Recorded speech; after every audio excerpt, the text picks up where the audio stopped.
They say that if you put an infinite number of monkeys and typewriters in a room, you would end up with something amazing, and of course a lot of monkey poo. In America, I wondered if I could get a bunch of bankers to come up with a numerical equivalent. Thank you very much for coming out and doing this.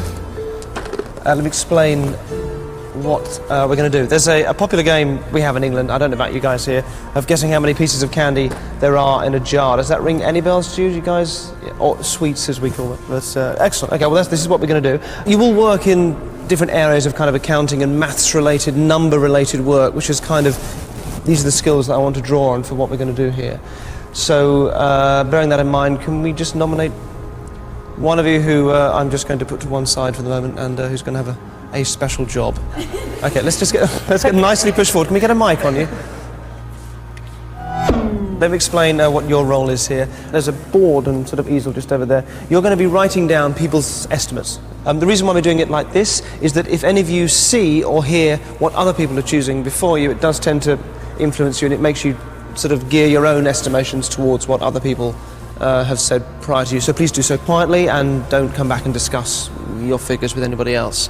Amy, you also get to go first, all right? So you please come and have a look at the jar, take a moment, and have your guess. When you've got a number in your head, just let me know. Have you got something? Yes. Great. If you head over here for me then. This will be our writing area. You take the pen, put your own number at the top. Okay. You'll be person number one. Okay. Great, fantastic. Let's go with the lady there in the middle. Great, and off you go. And somebody else step forward, thank you.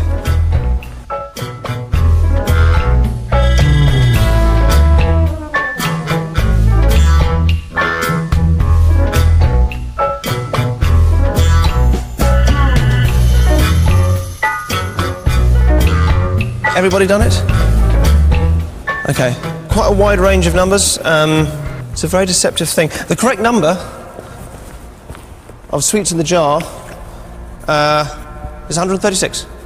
It is only 136, nowhere near as high as it looks, partly because there's something else in the jar, which I'm going to take out in a second. Anybody get close to that? Oh, somebody got 100. Who got 136? Was that you? Oh, congratulations. Just get a mic on you. What's your name? Rebecca. Rebecca, come forward for me. Thank you, Rebecca. Good. Well, first of all, congratulations. Let's just come around here. There is a couple of other things going on here. First of all, I'm interested in the sort of the psychology of this and how people make their estimations and how they do this. And there's a certain sort of person that tends to do this better than other sorts of people. And also, I got a chance just to have a look at you guys earlier. Right? Just if you take the lid off. Sorry, do you want to just grab hold of that for me? Thank you. If you reach inside there, and just you need to reach in the sweets a bit and pull out. There's a sort of a scroll. Great. You want to open that up for us? Now you've got to read this out in your nicest, clearest voice. From the top. There is a certain type of person who I think will estimate the correct number with the greatest accuracy. Firstly, it will be a woman, not a man. I also expect this to be someone who works in the field of brokerage. Her dress sense... Is that true? Yes. Okay. Her dress sense will suggest a sharp mind, simple colors, and probably bright colored shoes.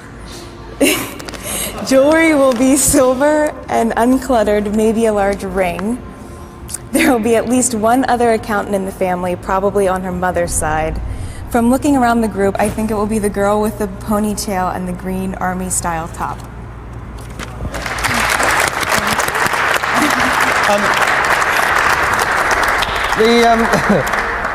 Are those things right? They're all correct. Yes? Yes. Accountant, another accountant in the family? Yes. Mother's side? Or... Yes, my mother. You got a cat as well? Yes. Yeah, thought so. I didn't want to write that in case that was wrong. Well, fantastic. And look, for the record, we didn't speak to you beforehand and ask you to tell you how many were in there or ask you to do any of that. And you haven't told us any of these things either. No, I have not. Fantastic. Okay, well, thank you very much indeed. I'm quite impressed. Well, Thank pleased you to hear, very Rebecca. much. The rest of you don't feel despondent, even though some of your estimates were terrible. There's another side to this which interests me, which is for those of you that, well, actually, taking all of you as a group, aside from one person who got it spot on, which I wasn't imagining you'd get it dead on, but you did, which is sensational. Could you just bring the board back over?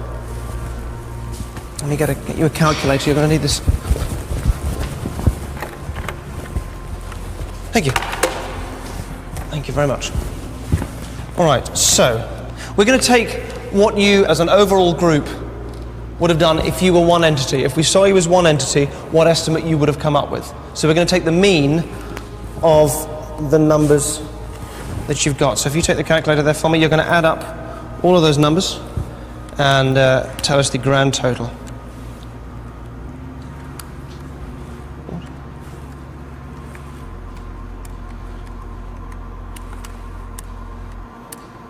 That sounds about right then. Okay, so the total is 2,856.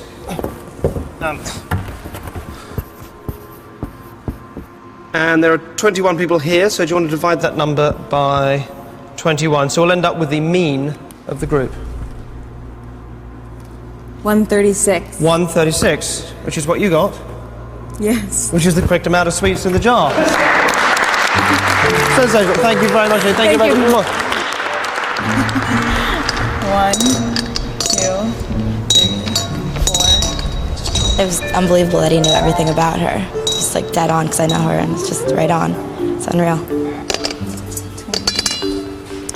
I'll feel very comfortable estimating anything now, since I know I might actually get it right. 135, 136.